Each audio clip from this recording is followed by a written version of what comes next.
মহামান্য সুপ্রিম কোর্টের নির্দেশে যে পরীক্ষা হয়েছে 7ই সেপ্টেম্বর এবং 14ই সেপ্টেম্বর, সেই পরীক্ষায় আপ টু ডেট ভ্যাকেন্সি আরও অন্তত 35,000 সংযুক্ত করতে হবে। এসএসসি 2016 প্যানেলের প্রত্যেক যোগ্যজনের চাকরি নিশ্চিত করতে হবে। আমরা এই দাবিতে আগামী 23শে সেপ্টেম্বর সকাল 11টায় করুণাময়ীর মোড়ে জমায়েত হয়ে এসএসসি অভিযানে সামিল হব।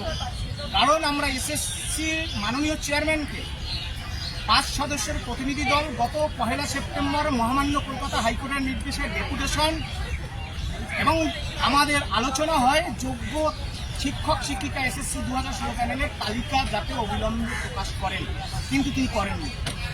আমরা আবারও রাজ্য সরকার, মাননীয় শিক্ষামন্ত্রী শ্রীমান ব্রাত্য বসু মহোদয় এবং এসএসসি মাননীয় চেয়ারম্যানকে আমরা আবেদন করেছি, মাননীয় মুখ্যমন্ত্রীকে আমরা চিঠি দিয়েছি যে আগামী 22শে সেপ্টেম্বর 2025 রাত 12টার মধ্যে এসএসসি 2016 প্যানেলের যোগ্য শিক্ষক শিক্ষিকা শিক্ষাকর্মীদের তালিকা প্রকাশ করুন, আর অযোগ্য যারা আছে তাদেরও তালিকা প্রকাশ করুন।